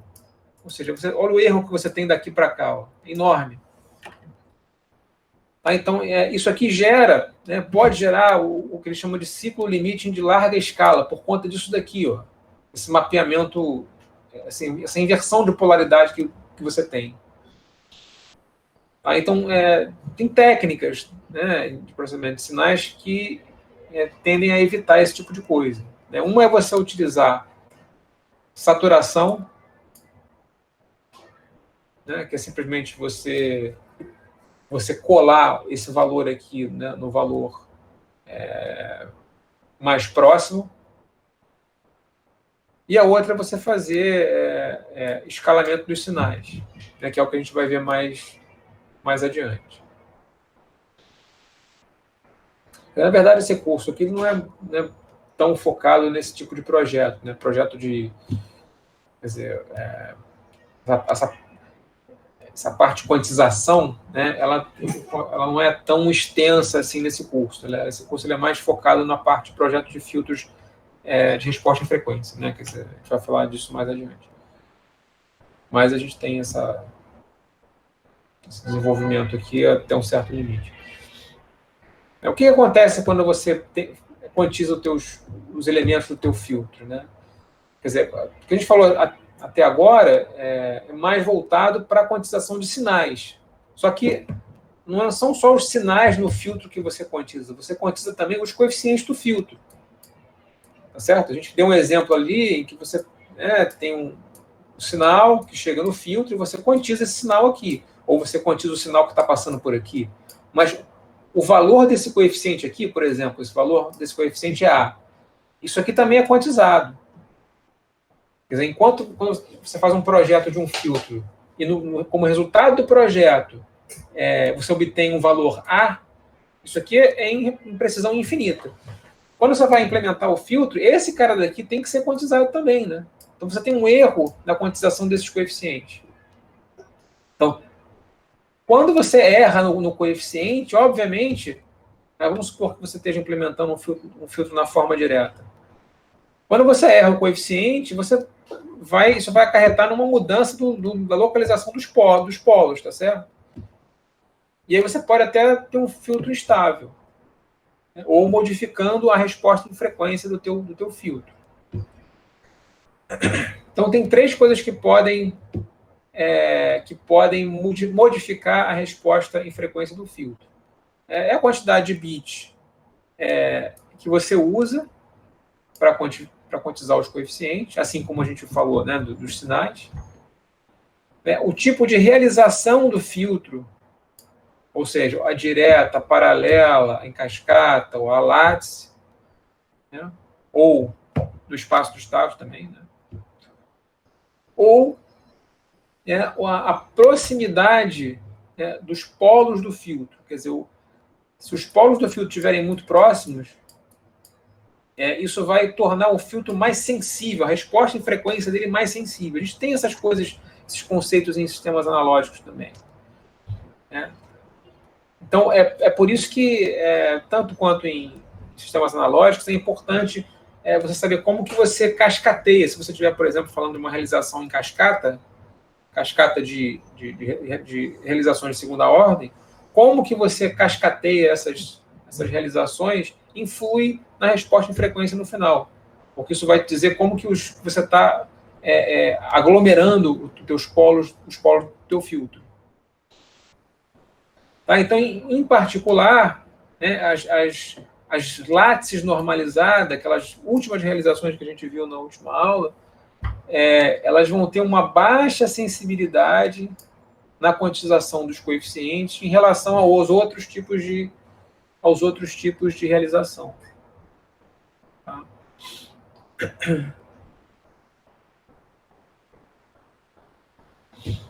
Então, só para exemplificar, né, uma perturbação na resposta em frequência. Supondo que você tenha dois filtros. Né? Você tem o filtro H1, tem o filtro H2. O filtro H1 vai ter dois polos, um em ponto 7, outro em ponto 71. O filtro H2 ele vai ter zeros, né, em ponto 45 e ponto 46. O H2 ele tem dois polos e dois zeros, só que eles estão um pouquinho mais afastados.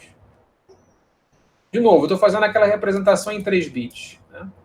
Eu tenho a minha grade.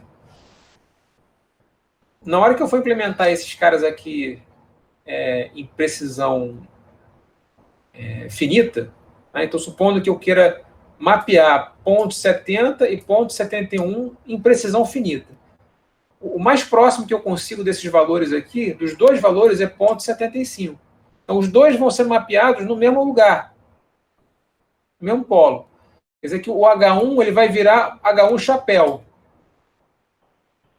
A mesma coisa para esses valores dos zeros. Ó, ponto 45 e ponto 46, o mais próximo desses dois é ponto 5. Então, esses dois valores vão ser mapeados em ponto 5. Então, eu vou ter agora o mesmo zero, né, com dois fatores. E o mesmo polo com dois fatores. O H2 ele vai continuar tendo dois diferentes. Né? Quer dizer, o ponto 2 vai ser mapeado em ponto 25, o ponto 3 vai ser mapeado em ponto 25, e esses dois aqui mapeados em ponto 625 e ponto 875. Quando você plotar a resposta em frequência do H1 e do H2, o azul é a precisão infinita. Tá vendo? Você tem uma diferença aqui, ó, em baixa frequência. Aqui também, você tem uma diferença em baixa frequência no caso do H2. Você pode medir essa diferença calculando a norma do erro. Calcula a norma do erro entre essas duas funções. Ou seja, norma, vamos chamar de erro a função E. Norma de E elevado a J ômega ao quadrado. Vai ser igual o somatório, né, dos módulos de H1 menos H chapéu ao quadrado.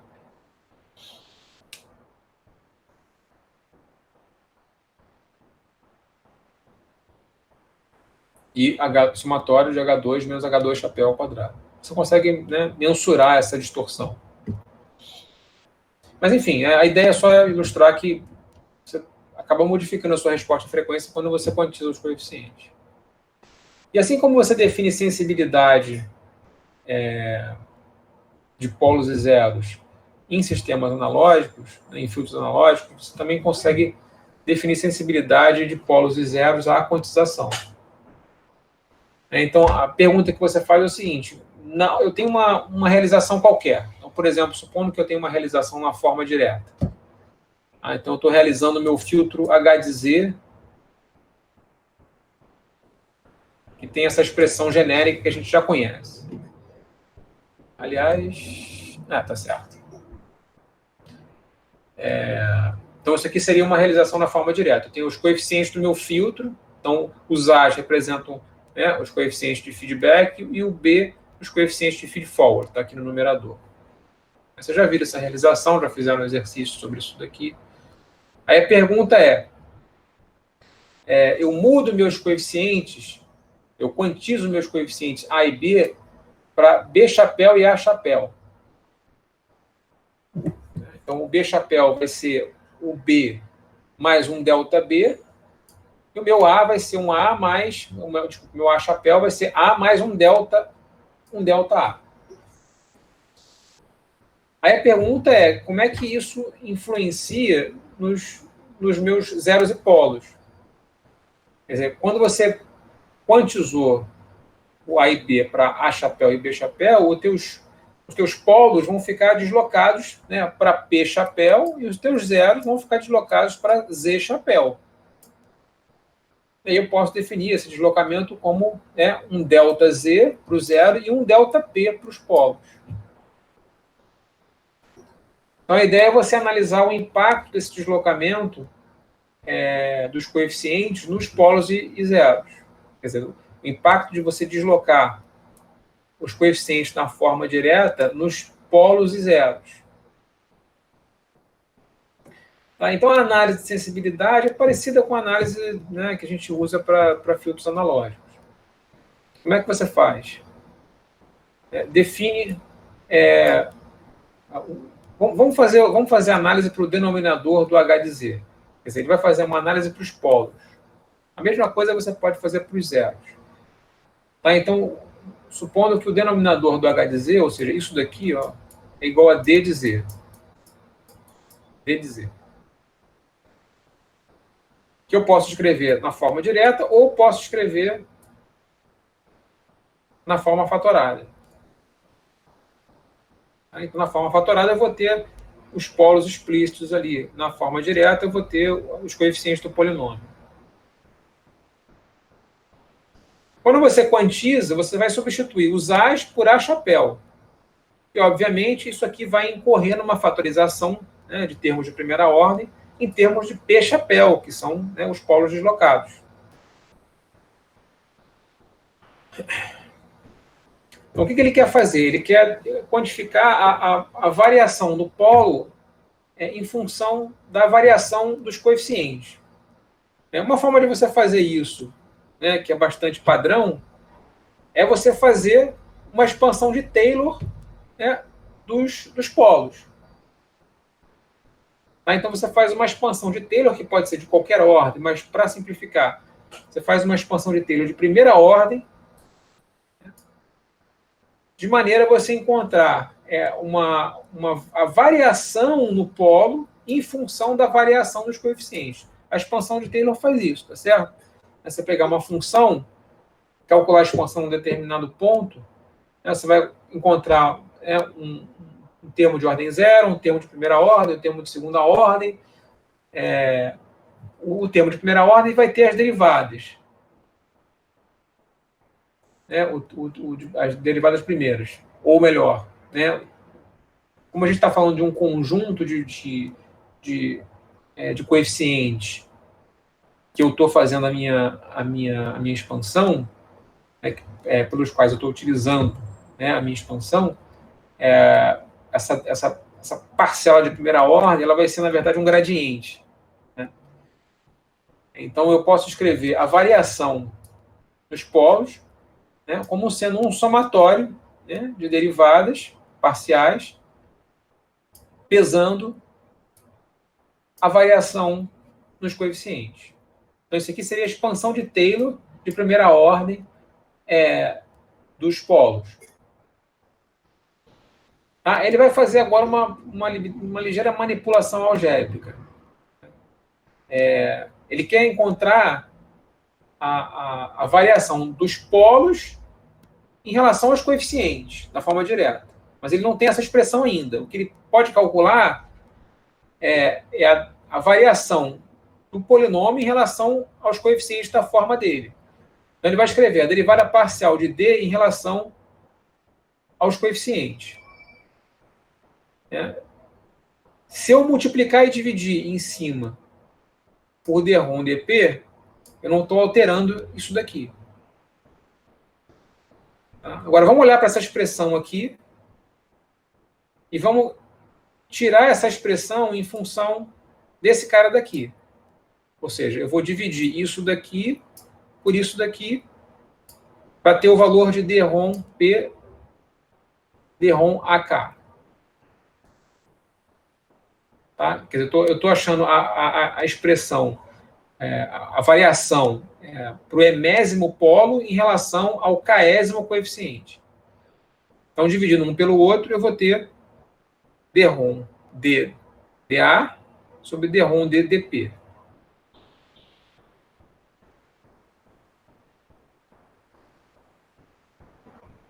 Mas eu sei qual é a expressão do meu D. O meu D é um polinômio na forma direta ou escrito dessa forma em função dos termos de primeira ordem. E eu consigo calcular esses dois termos aqui. Ó. Eu consigo calcular isso daqui e eu consigo calcular isso daqui. Tá? Então, a derivada de D em relação ao AK, desculpa, vai ser simplesmente Z menos Z elevado a menos K. Né? Em relação a esse coeficiente aqui, tudo que eu tenho multiplicando ele é o delay. Então, a derivada vai ser menos o delay. A derivada em relação a P, né, eu teria que usar essa expressão aqui. Então, eu vou ter a derivada desse termo aqui de dentro, né, em relação a P, que vai ser Z a menos 1, regra da cadeia. Né? Menos Z a menos 1, então parece um menos aqui, com Z menos 1, né, vezes, né, o próprio termo. Né, multiplicando todos os outros termos para K diferente de M. Isso aqui depois vocês vão reler, tá, pessoal? É um slide, mas vocês vão reler.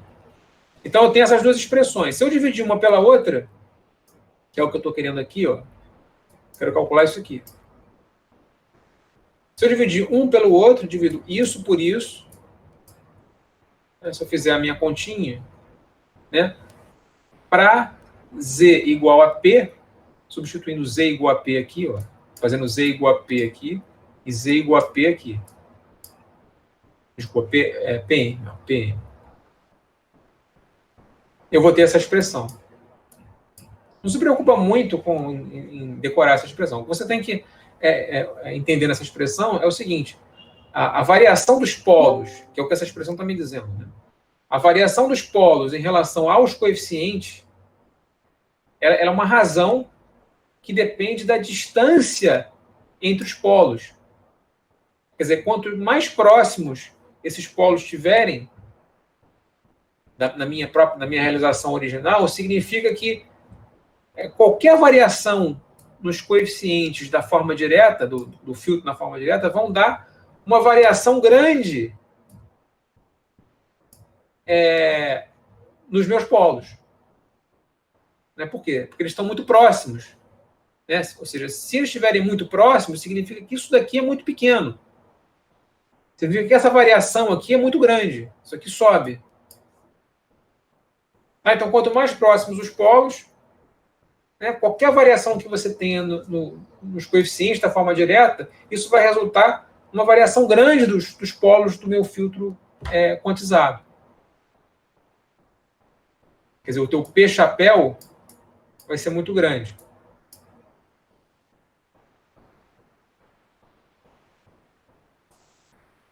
Bom, a gente está nas 3 horas já, já deu 3 horas, vamos terminar por aqui, pessoal. Ninguém perguntou nada, a aula inteira, ninguém me parou em momento nenhum. Eu estou assumindo que vocês estão seguindo muito bem o que eu estou falando. Ficou alguma dúvida, pessoal? Não deixa para perguntar muito depois, não. Pode me parar na hora que eu estiver falando, tá? Então tá, eu vou parar por aqui e a gente continua na quinta-feira. Como eu tinha falado, né, vocês podem tentar discutir um melhor horário, um melhor dia para a prova. Eu acho que daqui a 2 semanas já está bom para vocês fazerem. E aí vocês podem me dar um feedback, né, depois que vocês discutirem. Só não deixa muito para frente, porque a gente vai ter mais trabalho, tá certo? Então, não dá para postergar muito. Fora isso, eu vou tentar mandar uma lista para vocês e mandar essa parte aqui do texto por e-mail também. E aí vocês já vão poder começar a ler. Tá bom, pessoal? Então vamos ficar por aqui e quinta-feira a gente continua.